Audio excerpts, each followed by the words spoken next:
Okay, so today's daf is daf Ayin Zion in Bab Messias. We learn Prachenu Kol Beis Yisrael and Asun Batzar V'Shivya. Says the Gemara. We'll start it from 3 lines down. We actually had that case yesterday. V'Yomarava. Haiman Dogra Agure Ladafa. A man hired workers for irrigating his field. Vasa Mitra, and now the field did not need to be irrigated because rain came. The fields were rained upon. Say to the Poland, the workers have lost out here. Why? Because it was their mazel. The owner hired them under good intentions, and it was their mazel that it rained, and therefore it wasn't necessary. So therefore, it's their loss. They don't get paid. Also Nara, but if a river was there, a river which also irrigated the field, and the river came, and the owner would have known about that. Say to the Balbais. Balbais would have known that river normally can overflow and irrigate the field. He should have been aware of that and told them that under that condition they wouldn't have to work. He didn't do that. He pays them like unemployed workers. The Amarab, another case that he said, 6 lines down on the page.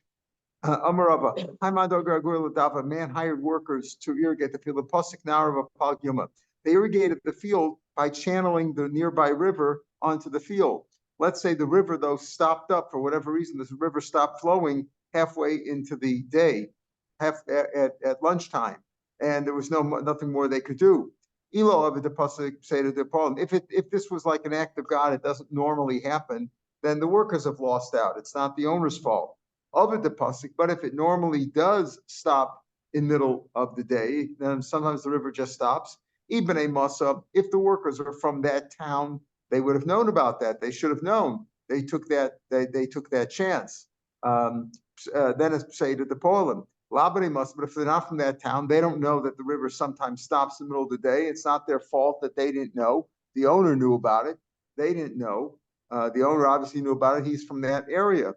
So if they're from that town, then it's their loss and they don't get paid anymore. Labani must have not from that time said to buy, then the owner loses out, meaning he has to pay them for the day. Yamarava. Pardon? It sounds like it's a tide comes in and then the tide comes out. Right. Well, it's not the tide like the ocean, it's a river. So okay, if you have a tide, it could also just get stopped up areas. It might be a very small river, a few rocks fell in there or whatever it was, got rechanneled by somebody else to another direction. If it normally happens and the owner would have known about it, it's the owner's fault and he should have paid them anyway. Or if they knew about it, but if they didn't know, it's not their fault. V'yamar of another case, a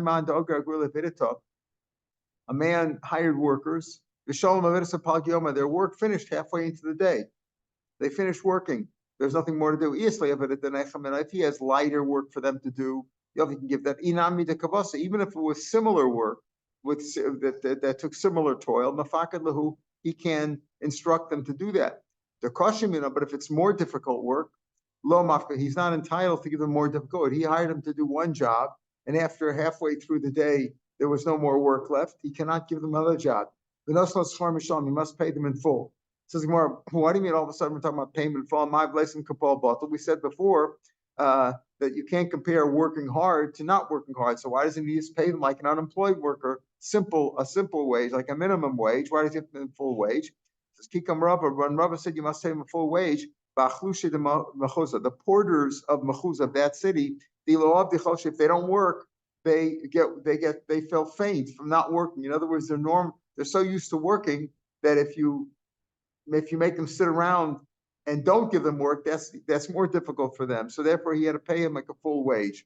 It wasn't an advantage for them not to work. They wanted to work, and therefore he can't give them more difficult work. He can't give them more difficult work. But if he has no other work for them, then he has to pay them a full wage. Omar Mar, Shamalam es Masha Asu. Now we're going back now. This should be like a 2 dots there. Omar Mar, Shamalam Masha Asu. We talked yesterday about the case where he hired workers, let's say for 2 sellas, or that would be 8 dinners, and they stopped working in the middle of the day. They said they had enough, and now he has to go hire other workers. So how does he pay the workers who quit in the middle of the day? Amar Mar Shamalam Masha Asu. you figure out what they did. Okay, so let's say it would take 6 dinners, meaning 1.5 of the or let's say 75% of the total. The total was 2 sellers, 8 dinners. Let's say it would cost 6 dinners to complete the job. No slave seller, you still pay them 1 seller 4 dinners for half the job. They did half the job. They were supposed to get 8 dinners for the whole job. They did half the job. They get the 4 dinners, 1 seller. Okay, why? Even though it's going to cost the owner 6 more dinners to finish the job. He originally figured the job was 8 dinners for the whole day. They did half the job, and they're going to get 4 dinners for that. But it'll cost him 6 more dinners to finish the job because to hire workers to do half the job, he's going to pay 6 dinners. Is that fair? Yes. The worker has the upper hand. He's entitled to leave in the middle of the day. The worker, in other words, like we have labor laws today, which are mostly in favor of the workers because historically they were taken advantage of. So here too, he says the work, according to Chachamim, the worker has the upper hand. They did half the job and 1/2 the pay. It's going to cost the owner more than the same amount to finish the job. It's not going to be another half. It's going to be more than that. Too bad. That's what we said. So he gives them the 6 dinners. Or let them finish the job and take the whole 2 dinners, take the whole 8 dinners or 2 sellers. So the Gemara says, what's the chiddush in that? Obviously, they can finish the job and and get paid, the full amount. What's the chiddush in that? What happened over here was that when they quit, all of a sudden the wages went up. Middle of the day, the wages went up. Let's say wages went up. The imru polim, and the workers didn't want to work unless they get paid for more. They heard in the middle of the day that the wages went up. They announced that the wages went up. The general wages went up, and they refused. They reneged. They didn't want to work unless they get paid more. Also, the Balabais then went and persuaded them to come back to work. The same, I think most of them, they could tell them, keep if I seen them. When we agreed, when you persuaded us to work, I died to the Tavas Larakra, you're going to pay us more. That was the original amount was 8 dinners, right? That was the deal. Halfway through the day, they said, wait a minute, we just heard that other people are getting more money. We want more money. And they wanted to quit. So the owner went and said, listen, come on, persuade them to come back to work. So you might think that if they came back to work and they finished the job, they would get more than the 8 dinners. Why did you persuaded us to come back? We thought that meant that you were going to pay us even more. Kamash Malon, he says, oh, the Amr Lahu, he could tell them, no, I persuaded you. I said, I'll give you some more benefits. We'll give you a lunch. We'll give you a break in the afternoon. I'll give you some food and drink. That's what I meant, that I persuaded you to come back to work for better conditions. But the conditions do not mean more money. That's the chiddush. Yeah, right. Make it worth your while. So how much is worth the while? Did you get it in writing? No. Seller, no name seller. Let's say it would only cost a seller. In a Hanami, there would be, they agreed for 8 dinners, right? Halfway through the day, they quit. And how much would it cost him to finish the job? Another 4 dinners. It's not a problem. Give them 4 dinners. Give the new guys 4 dinners. So if that's all it would cost, give them a seller. Isn't that obvious? I mean, if I agreed, you agreed for 8 dinners for the day. Halfway through the day, you quit. Okay, I'll give you half your wages. Why? Because it would only cost me another 4 dinners to hire somebody else anyway. So what's the chiddush in that? If you did 4 dinners worth and we agreed on 8 dinners for the whole job, and it would only cost me another 4 dinners to get somebody else anyway. So of course you're entitled to your 4 dinners. What's the chiddush in that? That's what the Gemara is going to ask now. Some seller shita. So isn't it obvious? Let's read. The Zola Vedet to Mikara. What happened originally was that the wages went down originally to less than a seller for half the job for 4 dinners. By Grinu Bitfesus, but they didn't want to work for less than that. In other words, the normal work for a half a day was, let's say, a seller, 2 sellers for the whole day. They didn't want to work for the original price was that it was original wages. The going wages was less than a seller. Let's say 3 zuz, 3 dinners. By Grinu Tfezus, and they agreed. He says they didn't want to work unless he paid him a whole seller for half a day. Okay. Well, the Sof later on, middle of the day, the price went up. The average price went up to a full seller for half a day's work.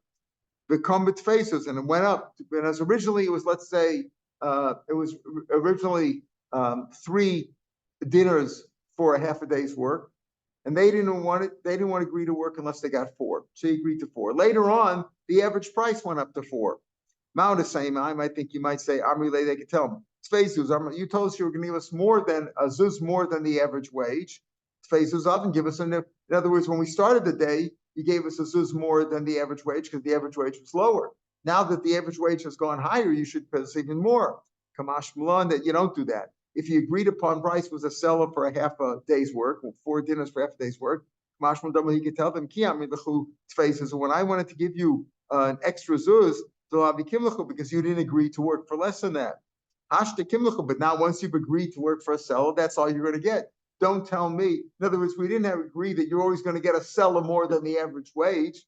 At the beginning of the day, the average wage was less. So I agreed to give you a seller more. Now that the average wage has reached your level, I don't have to pay you more.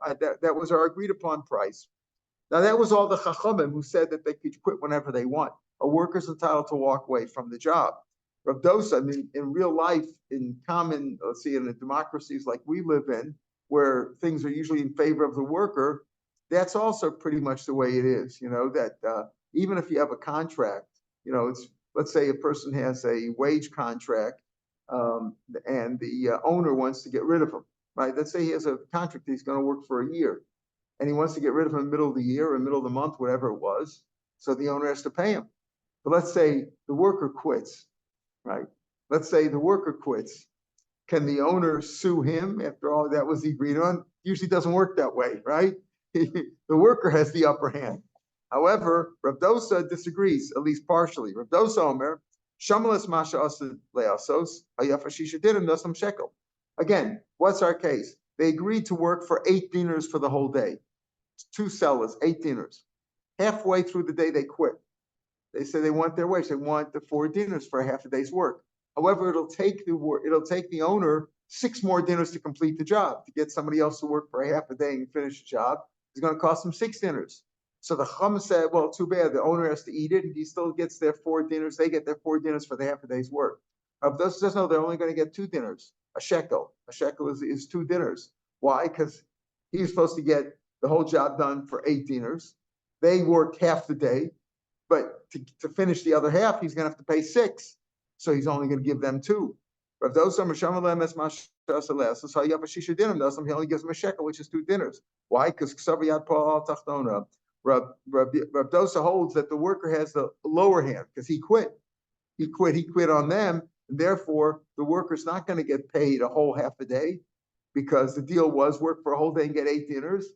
You quit after half a day, it's going to cost me 6 dinners to finish the job. Oh, you can or finish the work and get the 2 cells. So here again, the same question. Isn't that pshita? It's obvious. If they finish the job, then they'll get their 8 dinners. So it's richa. The zola vidita. Prices had gone down.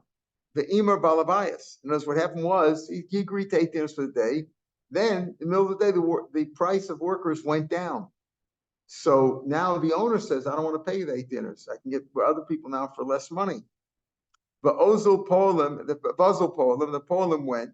He refused to pay him. If I see they persuaded him, come on, let us come back to work. You want to quit in the middle of the day because the prices went down. Come on, let us work.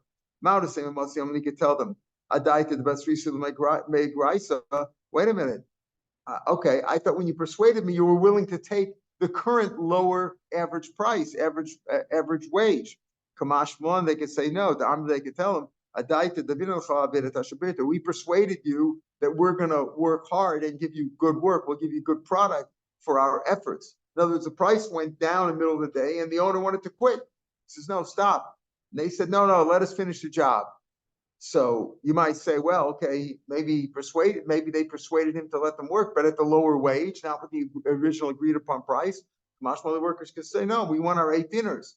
We persuaded you. I thought you were willing to work for less money. No, we were willing to work hard and give you a good job. Again, if it would only cost a seller to finish the job, seller knows them selling, only pays them selling. That's obvious, right? If it would only cost them a seller, even Rav Dosa, who says that the workers have the lower hand, they're at a disadvantage because they quit. But if it would only cost them the 4 dinners, not 6 dinners to finish a job, but 4 dinners to finish a job, then he pays them the 4 dinners. Isn't that obvious? Pshita. The Ozilu Inu Gaba Zuzamikara. Originally, they agreed to work for less money than the average wage. They wanted to work, and he paid them less money than the average wage. Ulubasov, right? Ulubasov zol aviditu, and then afterwards the average wage went down. Mao the same, I think, Basar Zuz Amrito. You agreed to work for less than a Zuz. Basar Zuz said, I'm going to give you less now than the current wage. Kamashmo and he told him no. When did we agree to work for a Zuz less? Meaning whatever the 4 dinners per hour for half a day or 8 dinners for a whole day is a Zuz less than the average wage. We agreed then, because you didn't agree to pay us anymore. Hashta kimlach, but now you've agreed to pay us that wage. You have to stay with that wage. In other words, you can't change the conditions from which we originally made. But we do have a machlokas between Rabbanan and Rav Dosa to the workers who quit in the middle of the day. Do they have upper hand or not? The Chum say they have the upper hand. Rav Dosa says if they quit in the middle of the day, they're tough luck. If it's going to cost the owner more money to finish the job, then he can deduct it from their half day's pay. Amar Rav, halach Rav Dosa. So Rav says, interesting, halach like Rav Dosa. That what? That the workers who quit in the middle of the day have the lower hand. They can't, if it's going to finish the job. Now, let's understand something. Rav Dosa was talking about a case of kablanim, contractors, not an hourly job. Because Rav Dosa, what was the case where he said, listen, I'm going to tell 2 sellers to weave this garment, or 2 sellers to cut down all the work, all the stuff in the field. He wasn't paying them by the day or by the hour. He was paying them by the job. Okay, so Rav Dosa says if they quit in the middle, it's their tough luck. Amarav, Rav Dosa says more. Me Amarav, did Rav really say like Dosa? Amarav, a worker could quit in the middle of the day. According to Rav Dosa, he can't quit. It's he's going to quit at his disadvantage. He's going to have to pay for it if the owner can't make up the price. Can't get other workers to finish a job. So how can you say lachs like Rav Dosa? You said Rav says lachs over Rav Dosa. Rav says that the worker's entitled to quit in the middle of the day. Maybe you'll tell me shiny Rav Dosa ben skiris the kablanis. Rav Dosa is talking about, like we said, a kablan who accepted a job. He's being paid to do the whole job and he quit in the middle. There he does the lower hand. But a regular sachir, a regular worker who's paid by the hour, by the day, by the month, whatever, by the week, maybe there's a difference there. Maybe Rav Dosa says the worker has the lower hand, but when he's a kablan. But if he is a sachir, maybe he doesn't have the lower hand. Umishani, does he really make a difference between the two? But time we learn a sofer sapoil. You hired a worker, halfway through the day, Shama Shameis Lameis, he heard that there was a death in the family, or he took ill, he got a fever. Im Sachir, if he's hired by the hour, by the day, whatever, he's a worker, Nos Lescharo, you got to pay him his full whatever salary was with. Whenever he punched out, you got to pay him till then. Im Kablan, who, if he's a contractor, Nos Lechabarusa, you got to pay him for half, how much of the job he completed, you have to pay him for that. Now, money, who does that go like? If it's like the Rabbanan who say that the worker has the upper hand, why do you say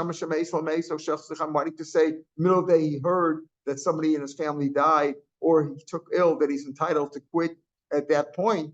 To understand when he was forced, it was against his will that he had quit. Kilo Nasnami, even if he wasn't forced, Rabbanan said Yad Paul Yoni can quit whenever he wants. A worker can always quit whenever he wants, and he's entitled to get paid in full up until that point. Elolab must be Rav Dosa. Ushmamina, you see that Lo Shani Le Rav Dosa ben Schiris Kabbalah. There was no difference between a Socher and a Kabbalah because it says like this: if a guy quit in the middle of the day, there was an accident, he got sick, or somebody died in his family, he's entitled to his full wage, whether he's a worker or whether he is a contractor. So you see, and this must be Rav Dosa because according to Rabbanan, you can quit even if you're not sick or there's no death in the family, there was no accident. It's not beyond beyond your ability. It's not, that it was against your will that you're forced to quit. You can just quit if you want. So it must be Rav Dosa. And he says the same thing both for Sachir and for Kablan, that you're paid. So how can you say that Rav says that Loch is like Rav Dosa, right? Rav says that the Loch is that that a Pole can quit whenever he wants. I'll tell me, maybe Rav Dosa also agrees that a regular worker can quit when he wants. He's just talking about a Kablan, a contractor can't quit whenever he wants. But we see that Rav Dosa doesn't make any difference between a contractor or a regular worker because this brisa must be Rav Dosa. Says the Gemara, lo. Rav Nachman Bar Yitzchak, no, I'll tell you, Olam, there is a difference. That Rav Dosa is only talking about a contractor, not a worker. A worker could quit. But why over here do we say that in this case that They can all quit, whether he's a socher or he's a kablan. Even Rabbana would be motor. Here it's speaking about the kind of work that if you don't complete the job right now, the whole thing's going to get lost. Like crops or something like that, or an irrigation job or something where if he doesn't do it right now, it's a davar, but it's like a lost item. That if you don't do it now, it's going to go bad. You don't milk the cows, you'll have a loss. Whatever the job was, and there everybody agrees. Rav Dosa and the Rabbanan agree that you cannot quit in the middle of the job because you're going to cause a loss to the owner, unless he was forced, death in the family, took sick or something of that sort. Rashi in the end of the third line says, shiny lay. Really, Rav Dosa makes a difference. And he says a sachir could quit in the middle of the day. Only a kablan can't. Umoda b'sachir, he's moda sachir diar el yona. V'hada onus b'sachir, afil rabbanan ami amrilei. Dilonis lad, right? Koshkin Rav Dosa. Amasis b'dav rabbraskina v'divei akol and apol yachsavo. That was really the second case in the Mishnah. The Mishnah on 2 days ago that we said, if it was a davar ovid, second line of the Mishnah at the bottom of Ayin Hay in the base said, it says there to bring these brothers for a funeral or for a wedding. That's davar ovid. You got to do it right now. And then davar ovid, and they quit in the middle of the day, and he can't find somebody else to finish the job. He can even cheat them and fool them and tell them I'll pay you whatever you want in a case like that. So here it's different. That's why it's something that the only reason they are entitled to their paycheck, whether they're a sachir or a kablan, is because it was an accident, because it was a death in the family or he took sick. Otherwise, even the Rabbanan motive that you can't quit because it's a davar of it. So it could very well be, according to this, Rav Dosa would agree that a sachir could quit in the middle of the day, only a kablan can't. It's not. But what about from our Mishnah? In our Mishnah we said, whoever changes the work, meaning he did something different, he made a mistake, he did something different, he has the lower hand. Whoever reneges on the contract, on the deal, on the agreement, also Yarot Tachtana. So Bishlam Makol Mishani Yarot Tachtana. What does that mean? The Sasam Lana Tanaka review. We both like review it. We had this case in Bava Kama. We're going to have it again in a day or so, where I hired a dyer to take this wool and dye it red, and instead he dyed it black, or vice versa. So that there is this, since the contractor changed the terms, I wanted a red one, he gave me a black one, or vice versa. He has the lower hand, meaning I only have to pay him the lower of his expenses or the improvement. In other words, the wool might have been worth $1 before. Now it's worth maybe $3, but I wanted a different color one, right? So it's worth $3. And how much work did he put in? If all the work that he put in was, let's say, $2 worth, his time and materials, I only have to give him $2. If he put in $4 worth, but he only improved it to $3, I only have to give him $3.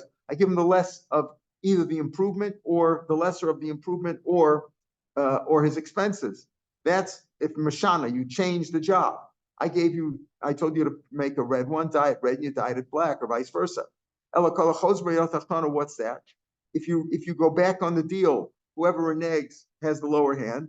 Doesn't that mean to include a poel? Why? Because the Mishnah had already spoken about the case of an uman, because we said I hired a person to do a job, and the kodavar v'chosabo, and they reneged on the job. I hired him to do to bring contracted with him to bring wood or chalilim or whatever, or to work with the flax and the steeping of the flax, and they go back on the deal. Okay, you're allowed to cheat them because they cheated you, so you can go back and fool them. You can either hire workers and have the original workers pay the new salary, or you could cheat them and tell them, I'll pay you whatever you want. I'll pay you $100 an hour, and then tell them afterwards, no, I didn't really mean it. You can do that. That's by a contractor. Here he says, what aren't we speaking about that regular workers? Because we already talked about contractors. Again, let's say my poel, and Rashi says Ukrab dosa. Isn't that what he's trying to prove? The Reisha Mastis already said the mashba kablanas. In other words, you already said an uman. It said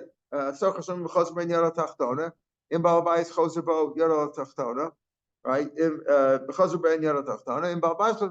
Then it says called Mashani.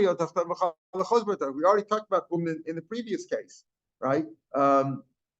Because it says umnan, it says you hired contractors, artisans to do the job. If they reneged on the deal, they have the lower hand. The balbais is lower hand. Then you say which means the red for black or black for red, that the dyer changed. And presumably we're talking about a worker, and that means isn't that goes according to Rav Dosa? Maybe that's what it means that Rav Dosa holds like that too, that a worker can also go back on the deal. He has the upper hand, not like we wanted to say before in Rav Dosa. El Rav Dosa Tartikamer. So this Rav Dosa said, so what do you see over here? Yadol Tachtona means even that Rav Dosa does not agree with the Tanakama as far as a worker. He makes no difference between an uman and a regular worker. If he goes back on the deal, even a regular worker cannot go back on the deal. My love lasuya pol ukrav dosa. Rashi says love lasuya is schir yom, right? But really, he really means even a worker, not a uman, not a contractor. And still, you say he has the lower hand. That would be like Rav Dosa. As we're saying, Chanami. So Smash Rav Dosa says that the worker has the lower hand. He cannot quit in the middle of the day unless he's going to suffer for it, whether he's a contractor or a worker. He said both things. What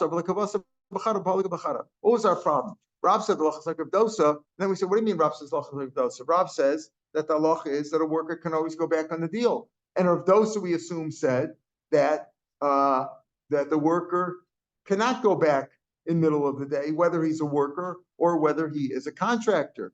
So how can you say that Rav said halacha like Rav Dosa? The answer is Rav held like the halacha like Rav Dosa only in the sense of a contractor, but not in the case of a worker. He said it in both cases. Rav held like him when it came to a contractor, but not when it comes to a worker. That's one answer. So we can say, according to Rav Dosa, argues with the Rabbanan in all cases. It's not the case of Rav Dosa. Maybe Rav Dosa Taka is moda that a socher can go back on the deal and he has the upper hand if he's a socher, not a sachir, not a contractor. But the Yadol Tachton is for a different case entirely. Not this case of a worker, but for a case of a purchase. Look at Tanya. Okay, it said, what's the case there? Here comes a big question. You sell a field to somebody or a house. Bell says $1,000. The Naslamos man, he paid $200 down. Okay, is that a down payment? And he owes them the rest? Or can he say, listen, let's say they go back on the deal now. So I don't want to pay the rest. What happens then? This mancha mocher, if the mocher goes back on the deal, says you didn't pay me in full, I don't want to go on with the deal.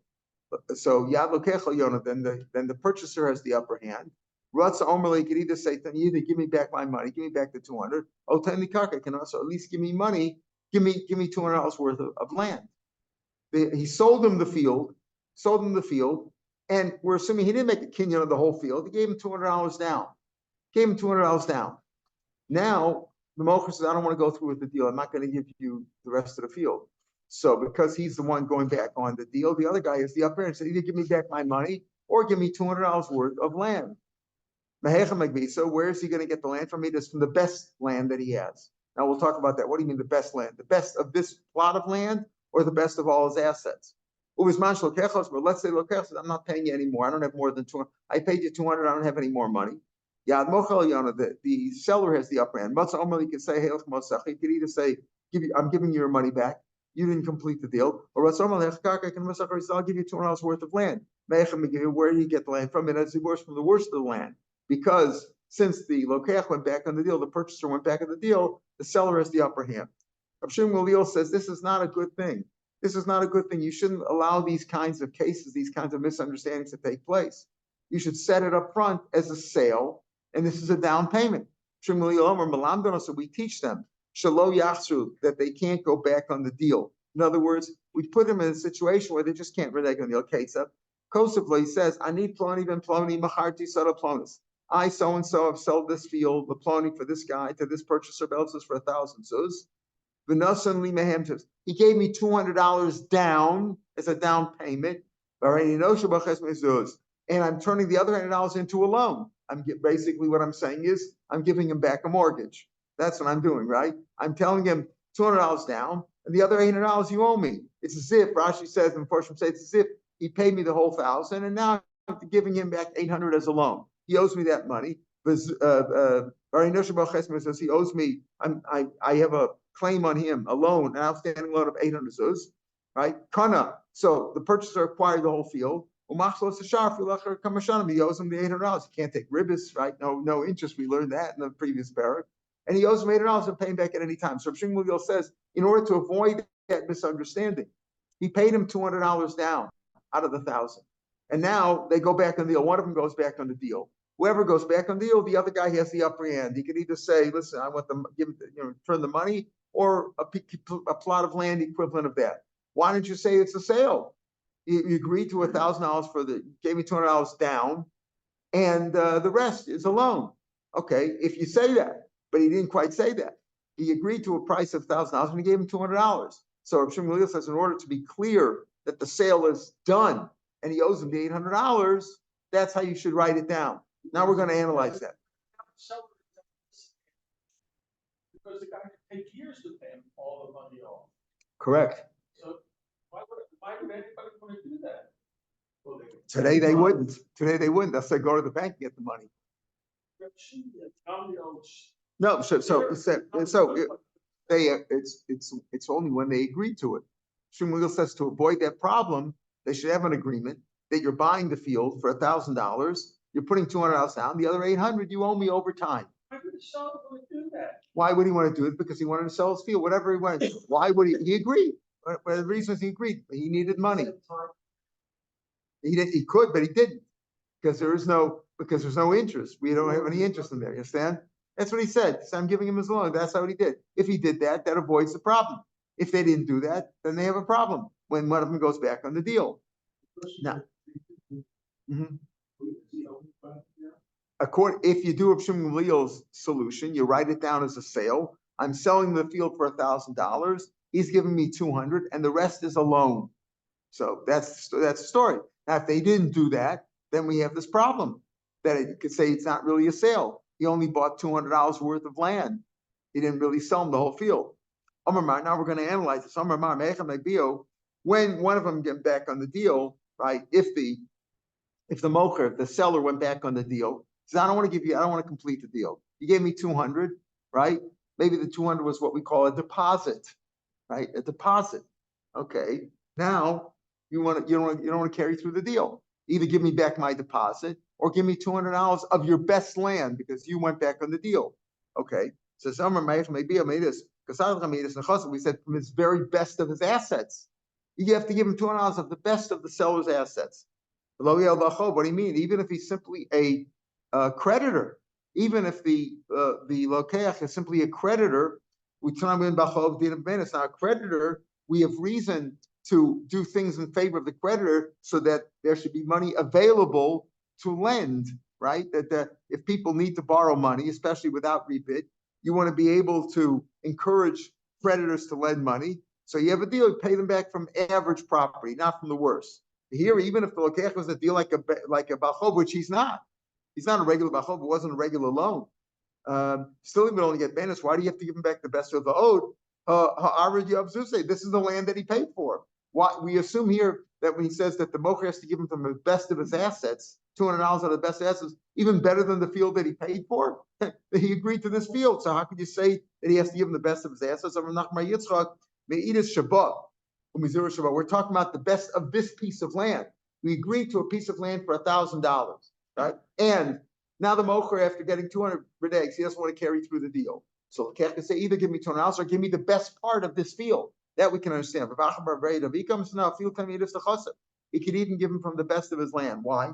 Staman de Zavan Ara, a man who buys property, Balfa says, a man who buys property for 1,000 zuz,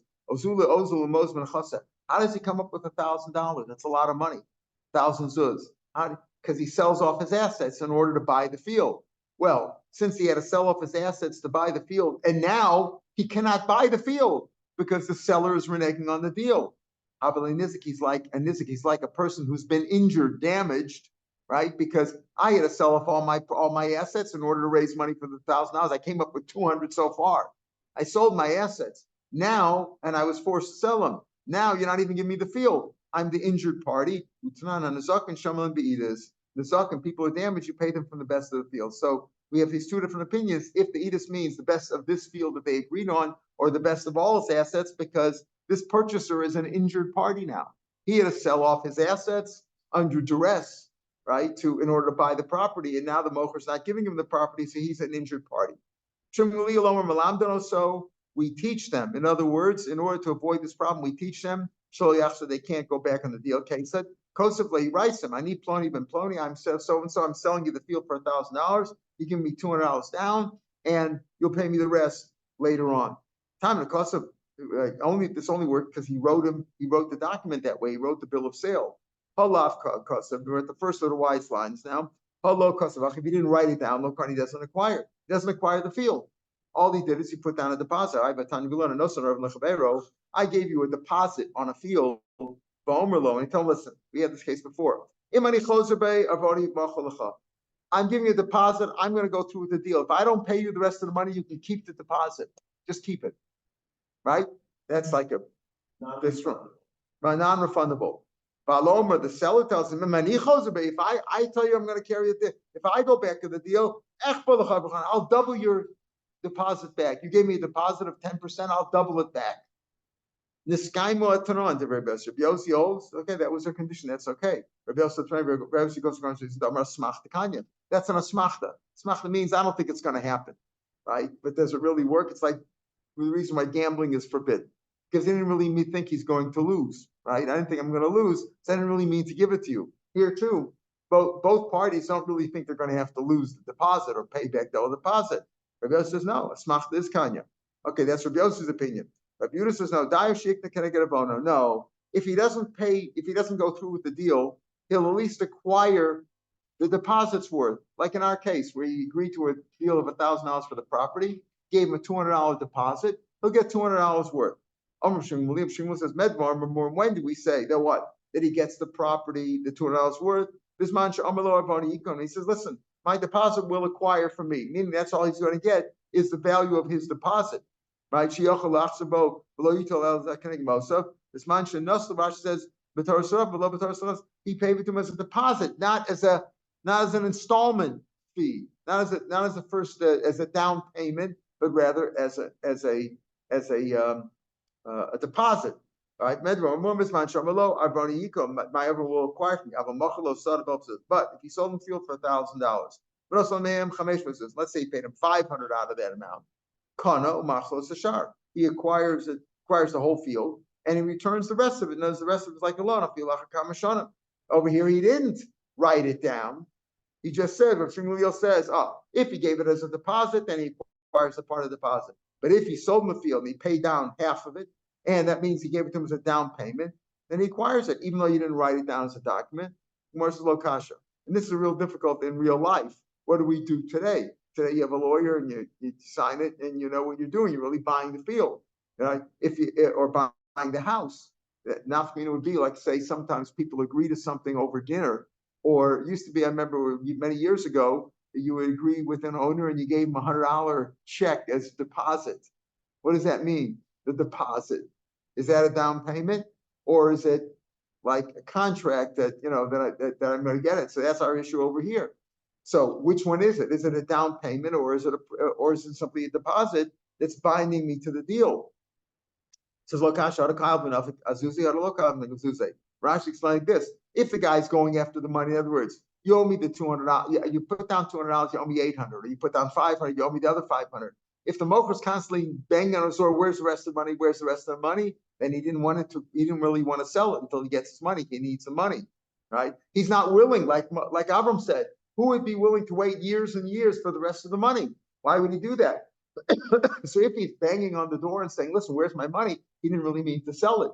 I'll give you, okay, you gave me $500 worth, $200, I'll give you whatever you paid me. I'll give you that amount of land, but I'm not going to give you the whole thing because I need the money. Local, but if he's not anxious for the money. He's a wealthy man. He's saying, "Oh, $200, you'll pay me whenever you want." That's fine. There could be people agree to that. Then the purchaser gets the whole field. The Omarava, a man sells some. Reuben sells something to Shimon, and Reuben's constantly going saying, "Where's my money? Where's the money?" Lo kani. Shimon did not acquire it until he pays for the whole thing. Lo kani, if he doesn't go back money, Kani acquires it because he meant to say, "Fine, pay me whenever you want. You have it now. Pay me. Here's the car. Pay me whenever you want," like they do with the dealerships, right? We'll give you terms, as they say. Pay us whenever you want. You can pay it over 10 years, and that's it. So again, when Shmuel says the better to write it down, then it's clear. If he didn't write it down, then it depends if he was running after the money or not. So which means it's very nebulous. You don't know.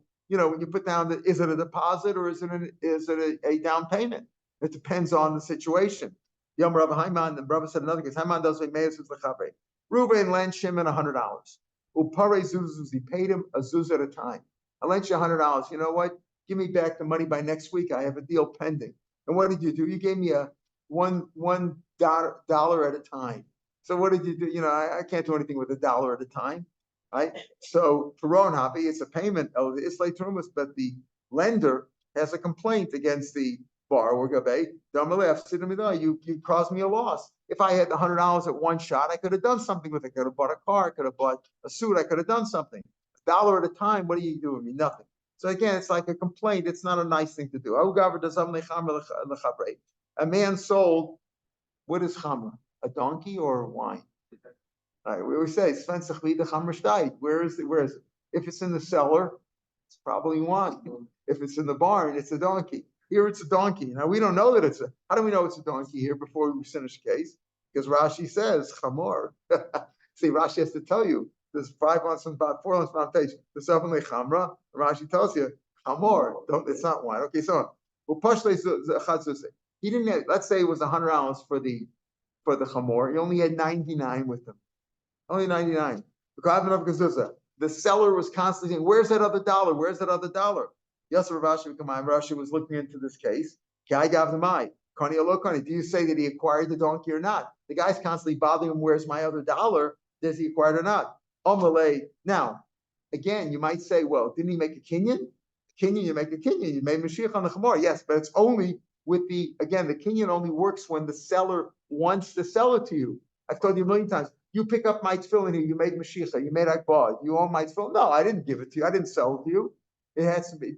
I have to agree. I have to want to give it to you. Then the symbolic kinyan works. But here you didn't pay me. We agreed to $100. You paid me 99, and I'm bothering you for the other $1, and you didn't pay me. So Rashi was looking into this. Did you acquire the donkey? Rashi. This is what he said. Made the Rav. Rav said that Zuza Kazuze. $1 is like many dollars. In other words, just like if you owed him a lot of money and he was constantly bothering him, where's the other $800? That means that he didn't want this purchaser to acquire it. Yet the same thing here. If he's running after the $1, a dollar's a dollar, right? But what's the meaning of the dollar? Remember, the father would hire the kid and make him work hard to show him the meaning of the dollar. Better you should let him sit in yeshiva and learn a little bit. But okay, I need him to learn the meaning of the dollar. A dollar is a dollar, right? Amalei Ravacha Bereid Rav Yosef. Amalei Ravacha Bereid Rav Yosef Rashi. So Ravacha then said to Ravashi, "Varmina Mishmei Rabba." We said the name Rabba Kani. We heard another case like that he does acquire it even though he hasn't paid the last $1. Amalei to Targum Shmaitcha B'Mocha Sadei of Nerasa. That was a different case. There he was a case where the man sold the field because the field was bad and he wanted to get rid of it. So there, he was willing to get rid of the field. It wasn't because he needed the money. He wanted to get rid of the field. Normally, when a guy sells something, whether it's a field, whether it's a donkey, whatever it was, and he's constantly, where's the rest of the money? Where's the rest of the money? He didn't really mean to sell it until all his money was paid and the other guys acquired. In a case, though, where a man sold this field because it was really bad, he get rid of his car. The car was dying. He was glad to sell it, not because he needed the money. He was trying to get rid of it. Then it's different. Shita, obviously, boilers would have been made of a low ashkech. Let's say a man needed $100 and he sold a small field. He's trying to sell a small field and he couldn't find a buyer. So he sold a larger. Nobody wanted to buy a small field, so he sold a larger field for $200. The koil v'nafik azuze, and he is constantly going back for the money. Low kani. Why? Because obviously he didn't really want to sell the bigger field, and he's asking for the money because he didn't want it to be a complete sale until he gets his money. What happens if he only wanted $100 and he couldn't find a buyer? Had he really looked for it, if he really checked it out and made an effort, he could have found a buyer. He didn't bother.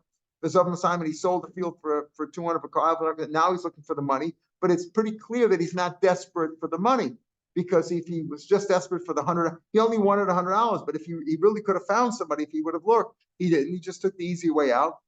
Is he like just selling a field because the field is bad and therefore the purchaser would acquire it even if he didn't pay the whole $200 because he sold the field, not because he was desperate for the money, but rather because he wanted to get rid of it? Or is it like a case where he's desperate for the money and therefore it's not a sale? Is it a sale or not? That's question stands. One more. We said in the Mishnah that if you hire a worker, let's say a teamster, right, to schlep stuff from one place to another for a wedding or a funeral, and it was time dependent, and the guy quit in the middle, that's also a case of a kablan, a contractor. You can either hire somebody else and deduct the wages that you have to pay the second person from the first guy, or you could fool him and say, I was willing to pay you any amount. Whatever you agree, whatever you want, I'll pay you. And then tell him afterwards, I just agreed under duress. So when you say, listen, let's say I agreed to pay this guy $10 to do the job. Then he quit in the middle, and I had to hire somebody else for $50, right? $50. How much can I pay the other guy and deduct from the first guy? How much can I deduct from the first guy? The whole amount, $10. I agreed to pay you $10. You quit in the middle. I had to pay somebody else more money to finish to do the job. If I had to pay him $5, I'll deduct the $5 from you. If I had to pay him $10, I'll deduct your whole thing. What happens if I had to pay him 20? Right? What do I do there? Well, I only agreed to pay you 10. All I could do is deduct 10, right? Says I can say, Rav Nachman, and yesterday's where we said, even more, even $40 or $50, you could pay him more of that. How would you deduct that if you only agreed to pay him $10 and now you're paying a lot more than that? That's speaking about when the worker who came left his tools with you. In other words, when you have what to make a claim against. If you agreed to pay this guy $10 to do the job, whatever it was, to paint something, to carry something from one place to another, to use his horse, whatever. If he left his horse or his tools with you, you can garnish that stuff and deduct that, take it back because you had to pay somebody else to finish the job. And this guy cheated you because he agreed to do the job, he contracted to do the job, he quit in the middle. You had to pay somebody a lot more money.